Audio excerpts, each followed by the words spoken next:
Hello, it's Saturday the 28th of March. You're tuned in to our 6 p.m. newscast coming to you from Arirang's News Centre in Seoul. It's great to have you with us. I'm Mark Broom.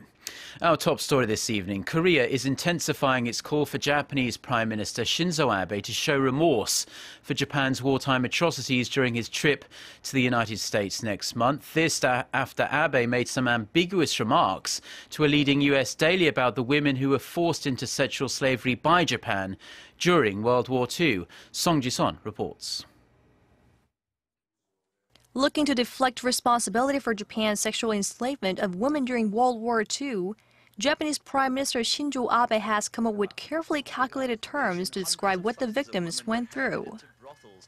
In an interview published in the Washington Post, Abe said the issue was a case of human trafficking. Watchers say Abe's new description may acknowledge the historical facts, but does so in a vague way that doesn't identify Japan as the perpetrator.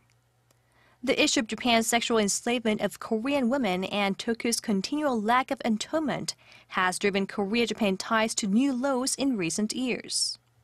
Abe said he felt pain for the women who had gone through immeasurable suffering because they were trafficked, and admitted that their human rights were violated.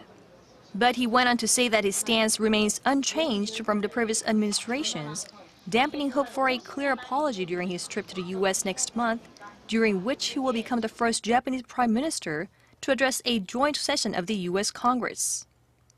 In response to Abe's remarks, the Korean government said the first step toward resolving the sex slave issue for Japan is to clearly acknowledge its responsibility.